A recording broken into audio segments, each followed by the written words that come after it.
Rockers. Guess who's back? Hello. We're going with random Rita. Yes. Good. We don't have to worry about you guys telling us anymore, since we can't rely on you anymore. Come on. That's not like not used to that with my life, but all right then. That's a story for another time. Though speaking of things involving relying on things, Baby Driver. This movie is first directed by Edgar Wright in a long time.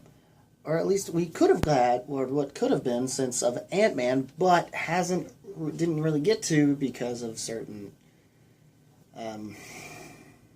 issues that are starting to also plague some of the Star Wars films now. Because the Han Solo film, we no longer have the two guys who did the Jump Street films and the Cloudy with a Chance of Meatballs doing the movie.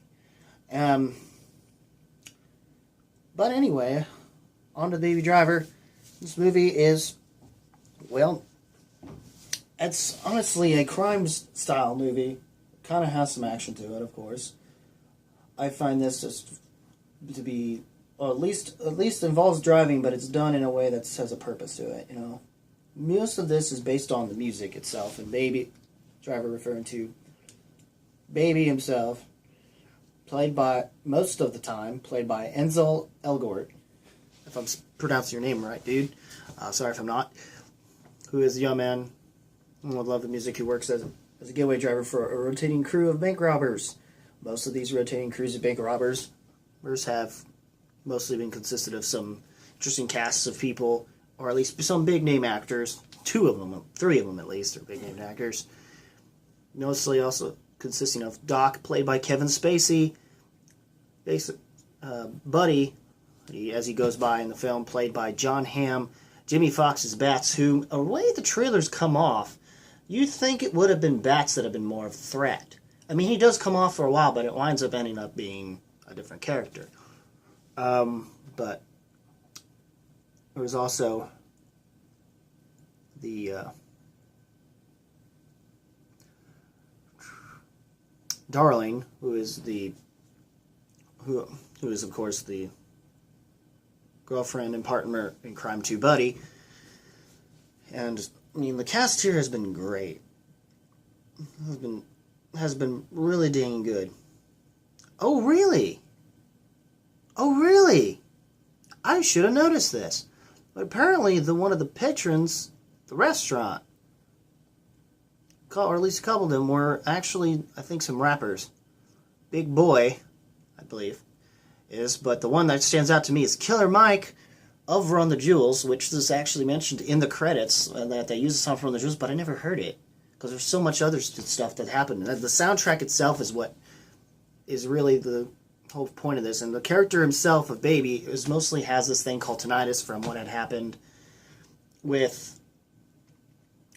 his ears from a traumatic accident that also resulted in the deaths of his parents.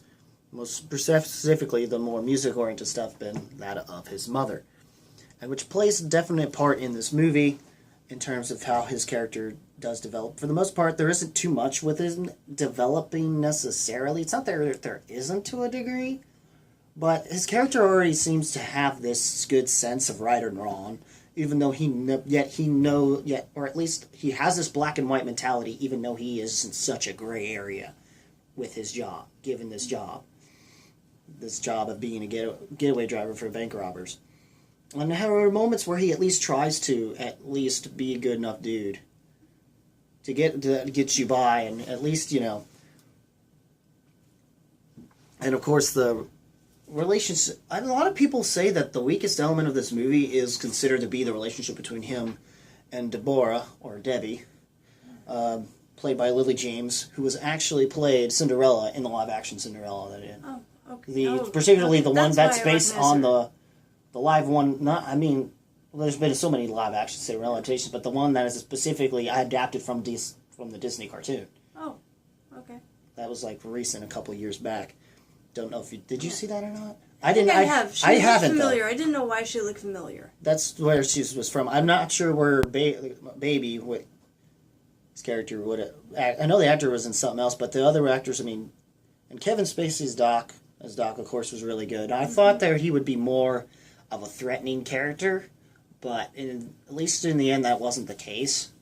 Not nearly as much as Buddy. So, and there was definitely some actors in here that got some. I mean, the only thing is you only see him for a little bit, and that's the character of Griff, played by John Bernthal, who's basically currently playing the Netflix Punisher, which is, from what I've heard, from what he had, which we're eventually going to get that after the Defenders series, and then, oh man, this movie is probably definitely up there as one of the better movies, making my top 5 for sure. It's better than another movie we're going to be reviewing. I decided to even though it's kind of topsy-turvy, we reviewed the one movie that came out this weekend first, before the one that came out prior to, which is this movie here. But, yeah, I enjoyed this a lot. I don't know about you, babe. What are your take? It was better than I expected. I didn't know what to expect. When I heard Baby Driver, I didn't know what it meant. I didn't know much about this movie. Not until, honestly, when they chose to do it, use the song at the end credits. Yeah. Which I don't know who does that song. I'm not sure, but I'd almost have to look down here. When I heard the name, I didn't know what to expect. I was, in my mind, imagining, I didn't know about this movie, so I imagined an animated movie. And that wasn't the You've case. got to be kidding me. That makes this even more hilarious. What? I missed it. What are we talking about? The prison guard was... One of the prison guards, his name is John Spencer, and if it's the same John Spencer as from the first song, which they credit was from John Spencer's Blues Explosion, that Bell Bottoms track that was playing, that wound up. That's the part where it started off kind of... You didn't know what to make of it, but I was laughing through it, so I was like, if I could get through this, and that was honestly the real weak scene. Kind of, sort of, even though it didn't...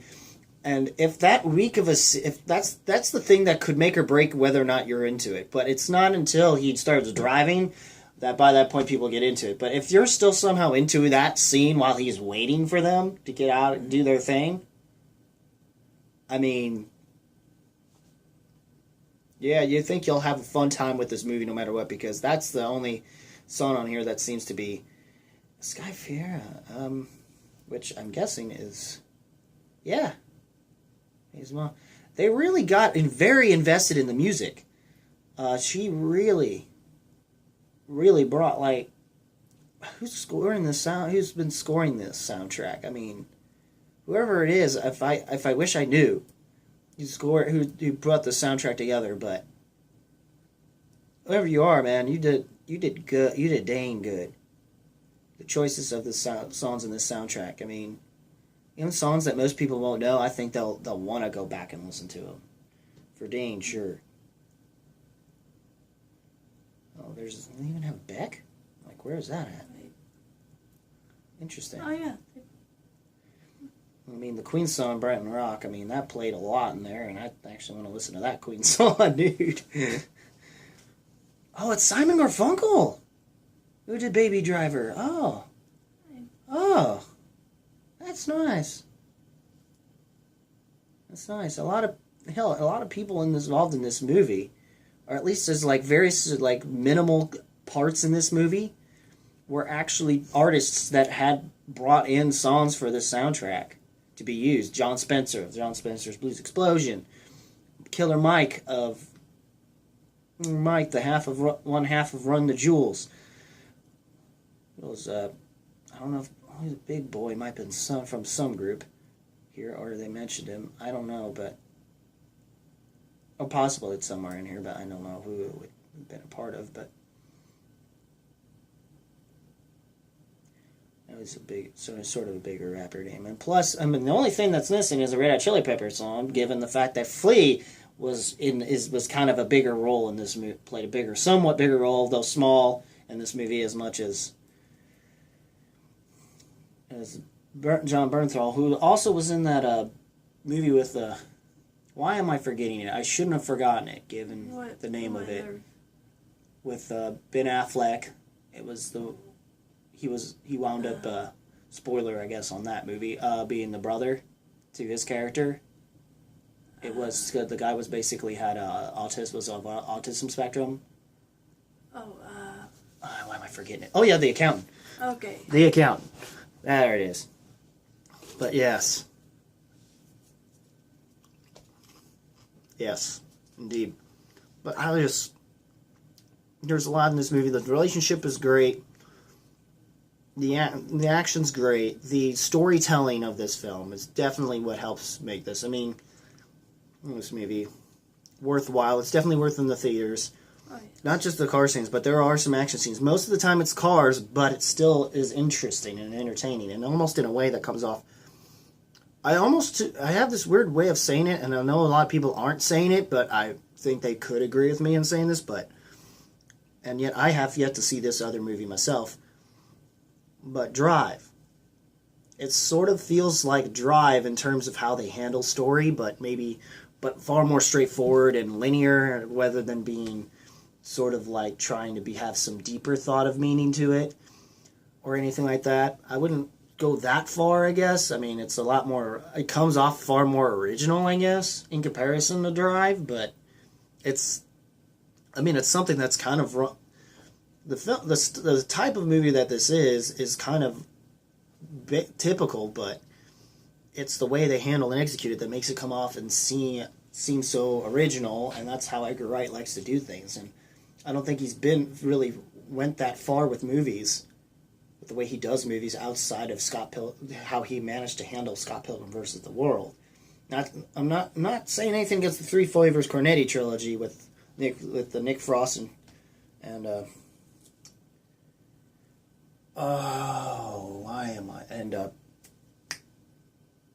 why am I forgetting his name? He's in the Star Trek films. Scotty.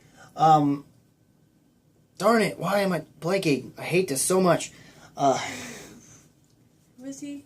Oh yeah, Simon Pegg. There we go. Okay. That's mine now. Whew, that was a close one. All right, but yeah, I love those choices. And then Lenny June was I've seen him in other films before, but he's okay. But dude, overall, this film is awesome, and and there's supposed to be, apparently it's gotten enough good pressing that they might get a sequel, and I don't know if it should or not, really, but if we do, it better be somewhat close to being as good as this film is. But I don't know if it can. I mean, it's got a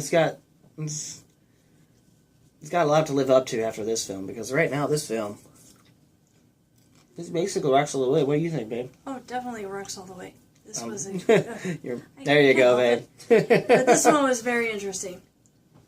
It's definitely, let's not only make it a top 5, it might be my top 3 right now. Definitely being my top 3. Because it's definitely worth, I'd want to go back and see it again, just for the soundtrack and in the way that they handled some of the things in the movie. Just especially like some of his stuff he does in his free time with the music and everything. And it's like, even the choice to use it as the final thing at the end was just, the remixing was just, I'm usually not much for that kind of thing, because I'm more the instrumental when I come to play music, but I love how he does it, and I think even people will appreciate the way. It's a movie, but who thought you'd have a crime movie that would give you an even greater appreciation for music in the process, and how we use it in our everyday lives? Because this dude had tinnitus in his ears, a ringing of his ears, and he uses the music as a means to drown it out, and in turn it actually helps him become a better driver for the most part, if things go a certain proper way. So to a certain degree of how he handles himself as a driver is very similar, almost to like The Accountant, in terms of how he is structured with like Ben Affleck's character is. So there's a lot of certain things in there that's you really gotta go for and get into. It's really, Edgar Wright has a weird sense of humor, but I think it's a lot easier to get into as opposed to, say, something like... At least I think it's easier than